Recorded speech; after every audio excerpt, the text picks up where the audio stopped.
Olá! Hoje eu vou te mostrar um resumo incrível sobre como o telefone foi inventado e como conseguiram transformar a voz humana em eletricidade. Antes do telefone, o telégrafo já usava sinais elétricos para enviar mensagens em código. Mas faltava um passo: transmitir a voz humana. Algo contínuo, cheio de variações e frequências. Transformar fala em eletricidade e eletricidade de volta em som mudaria tudo. Essa ideia acendeu uma nova era de comunicação. A distância deixaria de ser barreira. Tudo começaria com uma vibração.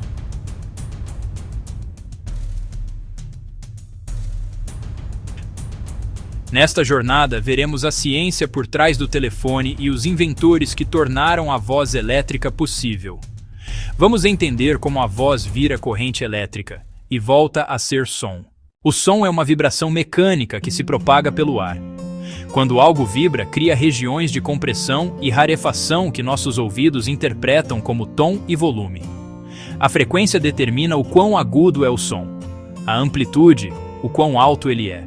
Se fizermos uma membrana vibrar com o som, podemos transformar movimento mecânico em sinal elétrico. Basta acoplar essa vibração a um campo magnético e a uma bobina. A variação de fluxo induz corrente elétrica análoga ao som. Essa corrente carrega o contorno da fala, em tempo real, pelo fio condutor. No receptor, a corrente faz outro sistema vibrar, reconvertendo eletricidade em som. Converter energia sonora em energia elétrica e depois de volta em som. Este é o princípio básico do telefone.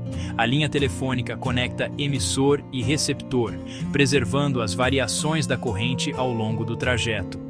A corrente alterna em baixa frequência acompanha a fala, permitindo comunicação natural. Com este fundamento, a voz pode viajar quilômetros instantaneamente. Em 1854, o italiano Antonio Meucci criou um protótipo capaz de enviar vibrações da voz por fios. Seu sistema usava um diafragma metálico, uma bobina e um ímã. A voz fazia o diafragma vibrar, alterando o campo magnético. Essa modulação gerava uma corrente elétrica variável que viajava pelo fio de cobre. No receptor, outro conjunto idêntico reproduzia as vibrações, reconvertendo-as em som audível. Embora rudimentar, o teletrófono provou que a voz podia ser eletrificada e transmitida. Limitações financeiras e técnicas impediram ampla divulgação, mas a ideia fundamental estava lançada. Nos anos seguintes, outros pesquisadores aperfeiçoariam o conceito e a prática. O casamento entre diafragma, campo magnético e bobina continuaria no coração dos telefones analógicos. Na década de 1870, dois inventores americanos aprimoraram o conceito, Elisha Gray e Alexander Graham Bell. Eles pesquisavam transmitir diferentes frequências simultaneamente e quase registraram patentes idênticas no mesmo dia. A disputa jurídica foi complexa, mas, do ponto de vista técnico, emergiram soluções elegantes para captar e reproduzir a voz. O transmissor de Bell usava uma membrana de ferro fina diante de um ímã permanente com uma bobina de fio de cobre. Ao falar, a membrana vibrava, alterando o fluxo magnético dentro da bobina. Essa variação gerava uma corrente elétrica proporcional ao som. No outro extremo, o mesmo sistema convertia a corrente de volta em vibração e som. O princípio, chamado de indução eletromagnética variável, sustenta os telefones analógicos. Gray explorou arranjos alternativos, incluindo métodos para multiplexar tons e melhorar a clareza. A ideia de transmitir diferentes frequências simultaneamente apontava para sistemas de multiplexação por tom. Finos ajustes mecânicos, tensão do diafragma, gap magnético, determinavam sensibilidade e resposta em frequência. Bobinas bem enroladas e materiais ferromagnéticos de qualidade aumentavam a eficiência da conversão. Diafragmas mais finos captam detalhes, mas podem distorcer em volumes altos. Mais grossos são robustos, porém menos sensíveis. A infraestrutura expandiu-se com centrais manuais, conectando linhas locais e de longa distância. Isoladores e boas práticas de aterramento reduziram ruído e perdas no circuito. Em essência, capturar vibração, transformar em corrente, transportar pelo fio e reconverter com fidelidade.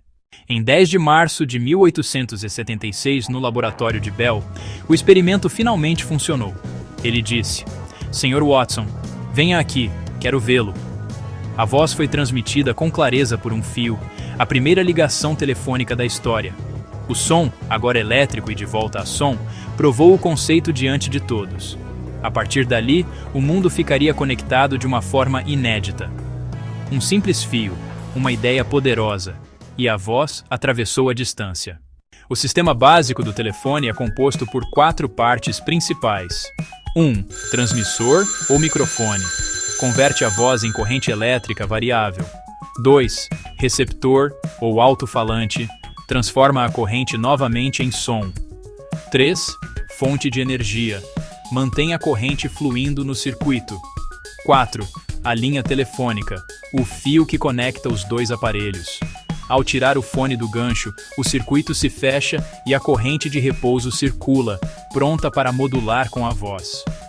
A fala faz o diafragma oscilar. A bobina num campo magnético converte variações mecânicas em elétricas. A corrente viaja com as mesmas variações das ondas sonoras originais, chegando quase instantaneamente ao outro lado. No receptor, o campo magnético faz a membrana vibrar de acordo com a corrente, recriando a voz. A faixa de frequência da voz humana exigiu otimizar diafragmas e bobinas para inteligibilidade, não para alta fidelidade total. Mais tarde, microfones de carbono aumentaram o nível de sinal ao variar a resistência com a pressão sonora. Campainhas e sinalização permitiram estabelecer e encerrar chamadas de forma prática. Depois de Bell, o telefone evoluiu, dos microfones de carbono às centrais automáticas.